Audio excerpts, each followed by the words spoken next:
The moment he enters, a man steps across the line where his public face meets his hidden side, and love can only start if he has the courage to remain. Carl Jung noted that a man's feelings in the exact instant he enters a woman are far more complex than most people are willing to consider. For many years, true closeness has been reduced to a merely physical act, a swift trade of passion and release. Yet, Jungian psychology serves as a powerful reminder that nothing within the human heart is ever so simple. Within those quiet interludes, a whirlwind of feelings resides that men seldom admit. They don't share these emotions with their partners, nor their friends, and at times, not even with themselves.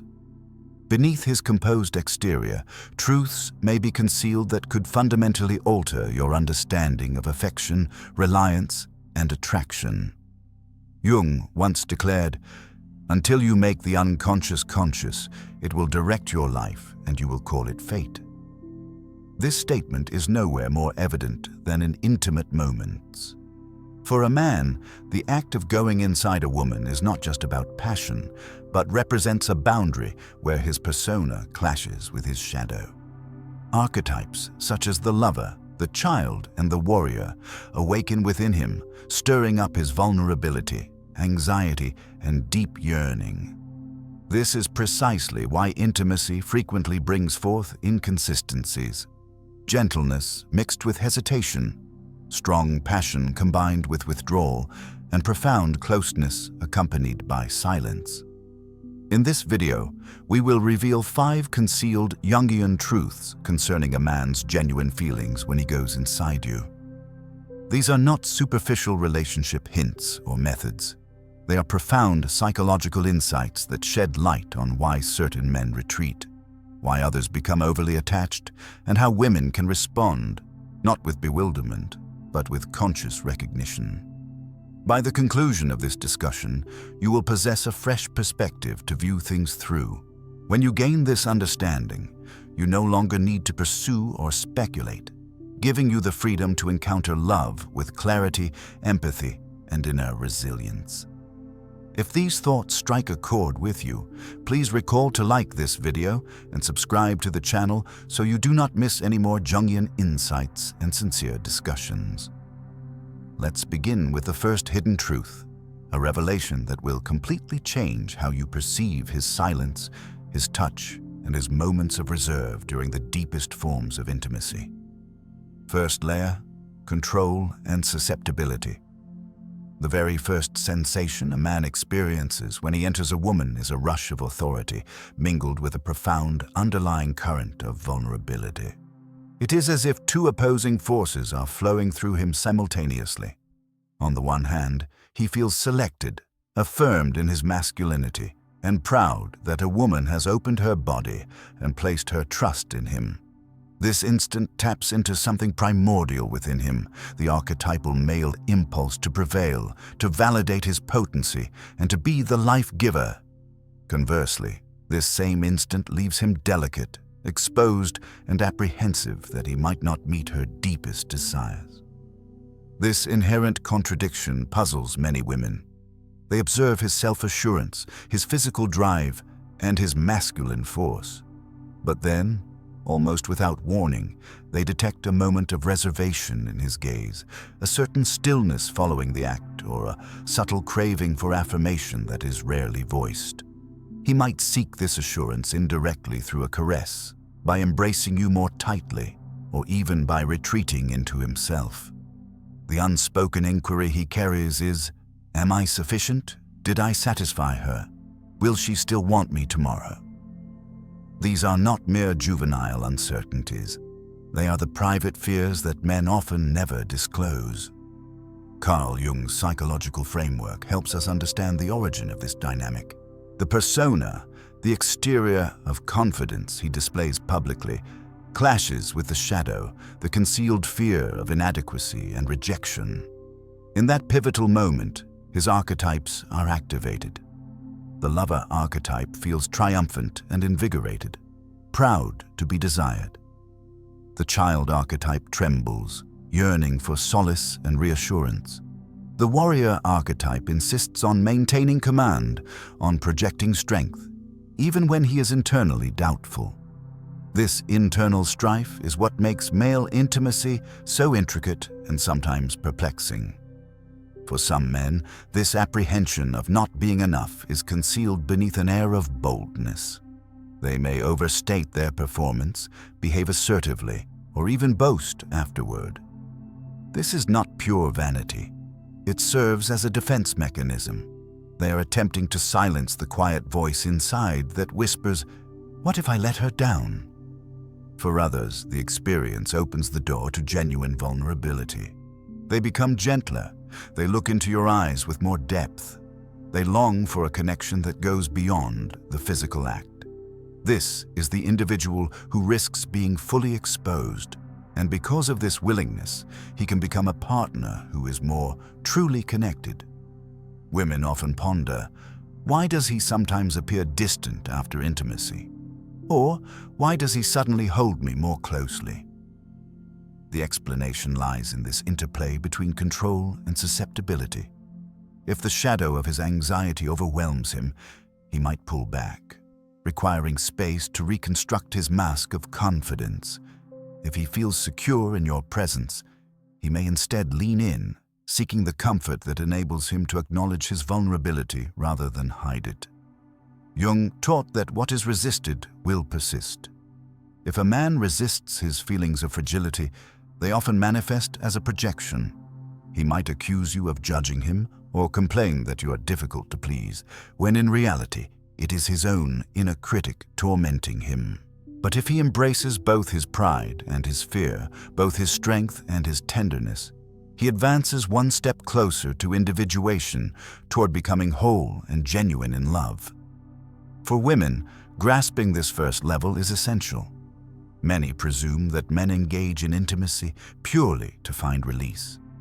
But the truth is, he is also seeking confirmation of his personal worth. Not solely through compliments, but through the feeling that you accept both his power and his fragility. If you disregard his vulnerability, he might withdraw. If you demand constant proof of his strength, he may collapse under the burden of expectation. But if you recognize that his masculinity encompasses both force and fear, pride and doubt, you create a space for closeness that is both passionate and emotionally secure. This is why the initial layer of intimacy holds such critical importance. A man feels proud because he has been chosen, but simultaneously fragile because he is afraid of falling short. Second layer, affirmation. If the first layer involves authority mixed with susceptibility, the second layer is validation.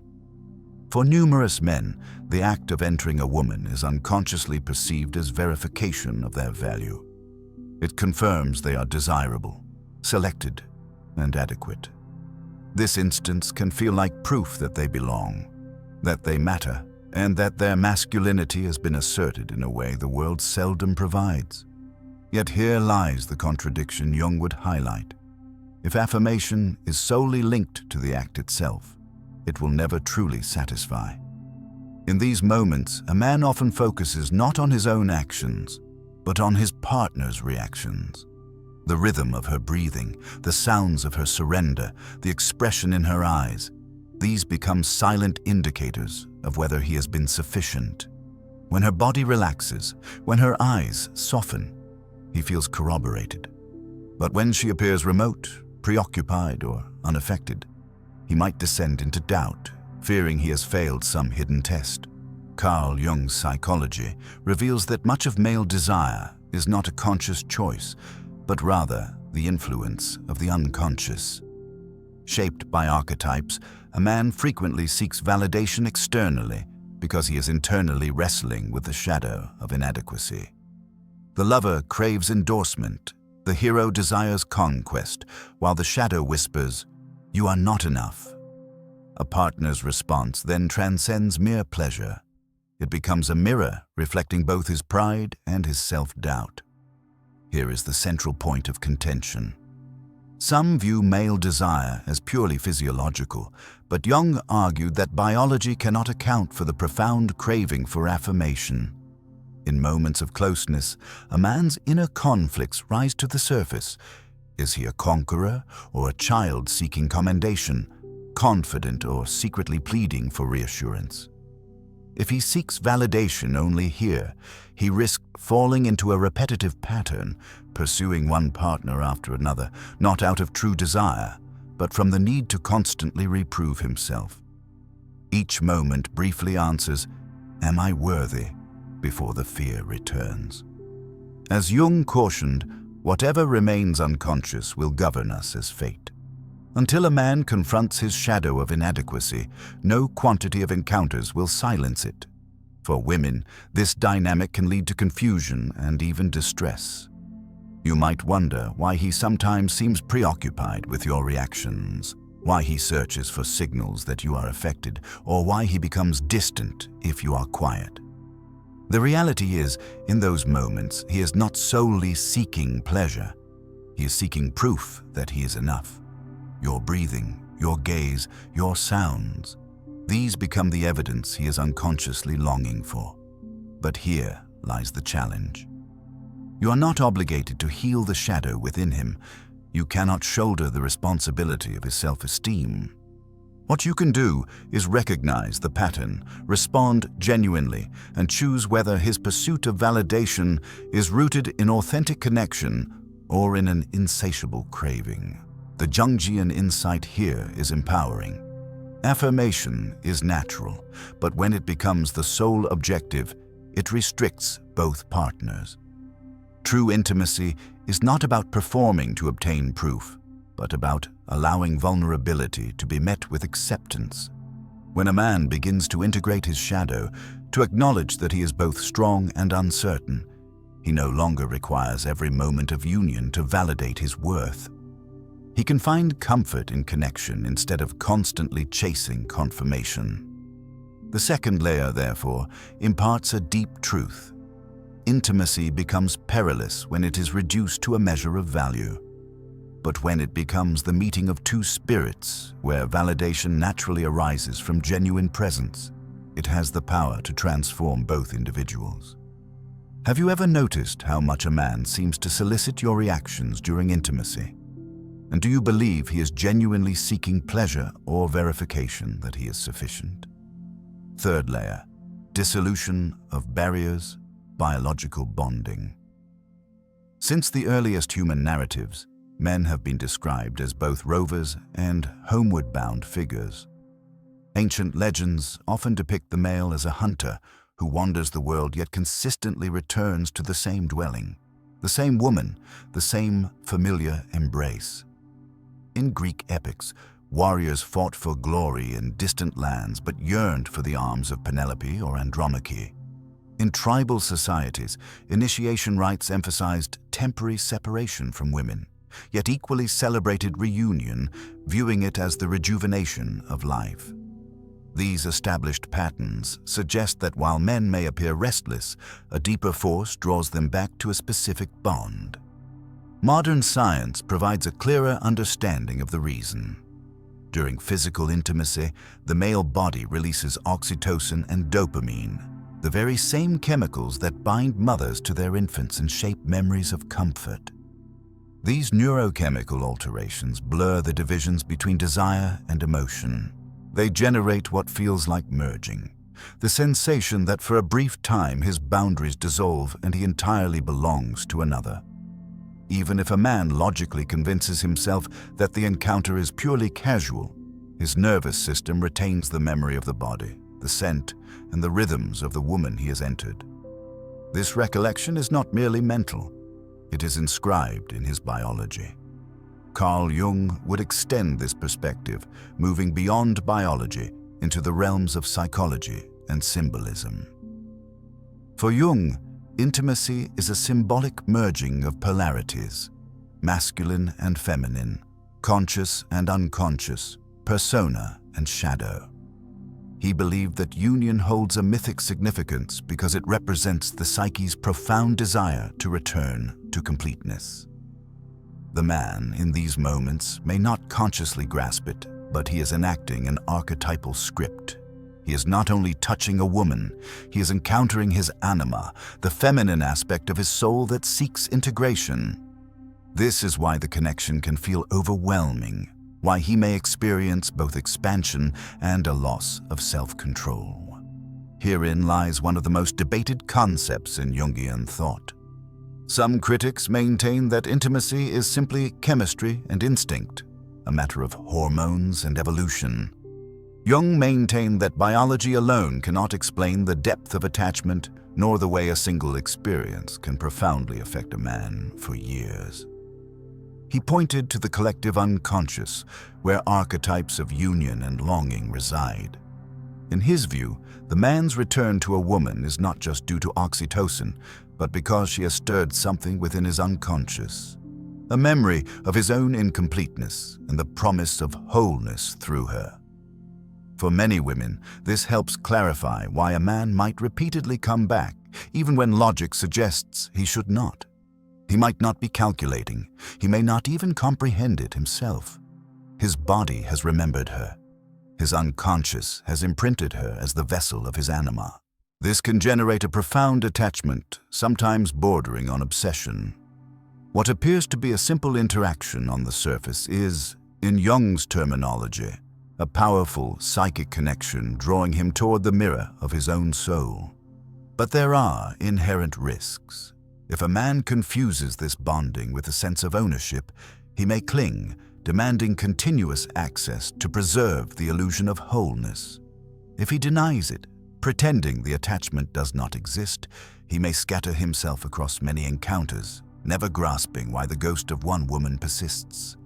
Jung would caution that until a man confronts the symbolic meaning of this merging, he will remain trapped, either fixated on holding on or restlessly searching for what he has already lost. For women, understanding this third layer offers illumination. If he continues to return, it may not be a calculated move or manipulation, but the straightforward reality that his nervous system and unconscious mind have become linked to you. You are not accountable for his inner progress, but knowing this truth allows you to step back with wisdom. You can choose whether the bond serves as a foundation for growth or whether it ensnares both of you in patterns of fixation. Fourth layer, fear versus love. A man in his middle years once confessed in therapy, "I assumed it was casual. I told myself I could walk away without a trace. But the moment I was with her, something broke open inside me. Afterward, I kept thinking, what if she forgets me? What if I was just another transient presence in her life?" I was anxious, and at the same time I realized I cared for her more than I ever intended. His admission reveals a reality many men never acknowledge out loud. Intimacy arouses not only desire, but also a struggle between anxiety and affection. Superficially, men often insist they can separate physical closeness from deep attachment. They claim they can keep it detached, treating intimacy as an experience without profound consequence. Yet Carl Jung would caution us that the unconscious does not yield to rational thought. Intimacy is never only physical. It is also a psychic entry point. A man may enter believing he is in command, but he quickly discovers that intimacy bypasses his defenses. What arises is not merely pleasure, but love, unforeseen and potent. Fear often emerges first. There is the anxiety of failure, the concern that he did not satisfy her or prove himself. There is the fear of being insignificant, the persistent thought that she might depart unaffected while he remains consumed. There is the fear of being compared, the suspicion that she is silently measuring him against other men and finding him lacking. Jung would characterize these fears as the murmurs of the shadow, the part of the psyche that carries self-doubt, inadequacy, and shame. Intimacy shines an unforgiving light into this inner space, compelling him to face what he prefers to keep concealed. Yet, even as anxiety persists, love gently enters the scene. Jung spoke of the anima, the inner feminine essence within every man, which becomes vital when intimacy is shared. The woman before him ceases to be simply a partner. She becomes the mirror of his soul. This is why men who claim they want nothing serious frequently find themselves unexpectedly bonded. The anima does not respond to rational thought or agreements. It responds to resonance, and when it is activated, the bond feels undeniable. This generates a paradox. The logical mind insists on keeping intimacy light and secure, but the unconscious speaks a different truth. Here is affection. Here is bonding. Here is the reflection of your deepest yearning. Intimacy breaks down barriers he has maintained for years, exposing a tenderness he may not even know he possesses. He may resist it, but he cannot fully escape it. For women, this helps explain behavior that seems inconsistent. One day he retreats, avoiding calls and pretending nothing has changed. The next day, he returns, holding more tightly than before. This is not hypocrisy. It is the struggle between the shadow and the anima, between the fear of being forgotten and the love that refuses to remain hidden. The price of ignoring this contradiction can be substantial. A man who denies the love that awakens during intimacy may become hardened, treating closeness as a test of pride rather than a space for connection. This frequently causes confusion and suffering, leaving both partners hurt. But a man who acknowledges his fear and still leans into love commences the process Jung termed individuation. He learns to integrate the shadow with consciousness and strength with tenderness. By doing so, he becomes capable not only of desire, but of deep devotion. Jung would remind us that until men confront this paradox, they remain bound by it. Fear persuades them to conceal themselves. Love threatens to expose them. Both forces pull in opposite directions. Yet when they accept that fear and love inevitably arrive together, intimacy is transformed. It ceases to be a measure of masculinity and becomes a pathway toward completeness. For women, understanding this can foster compassion. When a man withdraws after intimacy, it may not signify emptiness. More often, it signifies that too much was stirred inside him. Fear and love collided, leaving him disoriented. Recognizing this truth does not excuse neglect, but it allows you to perceive the human being beneath his inconsistencies. He is not only torn between departing and remaining, he is torn between fleeing from love and surrendering to it. Do you believe intimacy awakens love more often than men admit? And how might that alter the way you understand their subsequent contradictions? Fifth layer, sense of self and presence. Throughout history, the significance of intimacy for men has undergone dramatic changes. In ancient societies, masculinity was frequently linked to conquest and ancestry.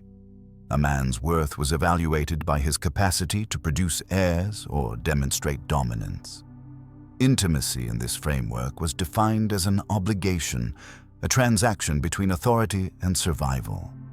The emotional aspect was rarely discussed, and vulnerability was often suppressed beneath societal expectations. In contrast, the contemporary man exists within a far more intricate network of identity. Intimacy is no longer solely about survival or social standing. It has become deeply intertwined with self-perception. How a woman receives him can either confirm or destabilize how he views himself. In Jungian terms, intimacy engages the persona, the mask he presents to the world, and tests whether it aligns with the deeper self.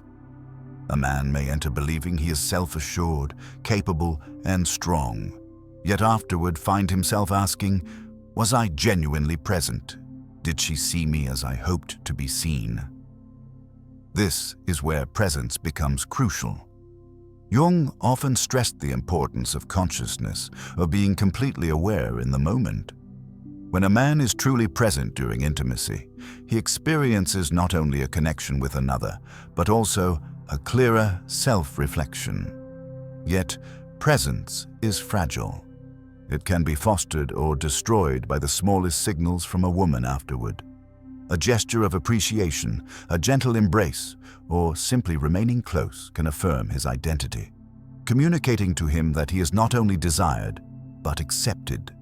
Conversely, indifference, distance, or coldness can inflict a deep wound, arousing the shadow of inadequacy and rejection. This duality explains why intimacy is never neutral. It either heals or it harms. A man may conclude the same encounter either more integrated or more fractured, depending on how he experiences his partner's presence afterward. Jung would describe this as the meeting of archetypes. When the woman responds with tenderness, she embodies the nurturing side of the anima, helping him integrate vulnerability into his sense of self. When she responds with rejection, she awakens the shadow, leaving him captive to doubt and shame. The tension between past and present becomes evident here. In earlier eras, a man might disregard these internal tremors, dismissing them as a weakness. The culture reinforced stoicism, teaching him that intimacy was about performance and duty, not feeling. But the modern man, shaped by evolving expectations, cannot so easily separate his identity from his emotion. He might laugh it off, but internally he knows. Her response changes how he perceives himself. This tension presents both a risk and an opportunity. If he builds his sense of self solely on her reactions, he risks becoming dependent, forever pursuing reassurance. If he ignores her presence entirely, he risks becoming detached, using intimacy as an empty ritual rather than a transformative one. Jung's teachings offer a balanced approach. Individuation means holding both truths, acknowledging the impact of the partner's presence while simultaneously grounding identity in one's own inner completeness. For women, this layer reveals the extent of the influence they possess. A small act of aftercare, a word of appreciation, or even silence carries meaning far beyond the moment. It can either solidify his confidence or break it. This does not imply that a woman is accountable for his self-worth, but it does mean her presence matters. Intimacy is not concluded when bodies separate. It lingers in the psyche, influencing how he views himself and the relationship. The fifth layer instructs us in a profound realization. Intimacy is never casual on the level of the soul. It reshapes identity. It reshapes presence. And in this reshaping, a man either moves closer to his genuine self or retreats further into his shadow. Jung would remind us that this is the ultimate objective: to accept the mirror that intimacy provides, to confront both pride and doubt, and to let presence, not performance, define the meaning of love. We have explored 5 concealed dimensions of the male psyche. For a man, it is not just a physical action, but a mirror in which he encounters his shadow, his anima, and his deepest aspirations. Carl Jung reminded us that until you make the unconscious conscious, it will govern your life, and you will call it fate. Intimacy is one of the most vivid arenas where this truth comes alive. It brings to the surface both a man's power and his fragility, both his requirement for validation and his apprehension of rejection, both his potential for love and his resistance to it. To comprehend these dimensions is to look beyond the exterior. It is to recognize that behind every confident stance lies a soul grappling with its own contradictions. For women, this awareness can be emancipating. It helps you see that when a man pulls away, it may not signify apathy, but overwhelming emotion. When he clings, it may not signify weakness, but the awakening of an attachment he did not intend to feel. And when he seeks your presence after intimacy, it is often not a performance he desires, but reassurance that he has been genuinely seen. For men, embracing these truths is the start of liberation. It is to acknowledge fear without shame, to accept that love creeps in when least anticipated, and to permit intimacy to reshape identity. This is the path of individuation, the journey toward living fully and authentically. If you found value in this examination, please take a moment to like this video and subscribe to the channel. Your support enables us to provide more Jungian insights and sincere discussions. And if you know someone who would be moved by these thoughts, Share this video with them. In the next episode, we will delve deeper into archetypes, investigating the eternal patterns that shape attraction, affection, and the collective unconscious. Until then, remember this. Intimacy is not solely about what two bodies share. It is about how two souls awaken each other to truth.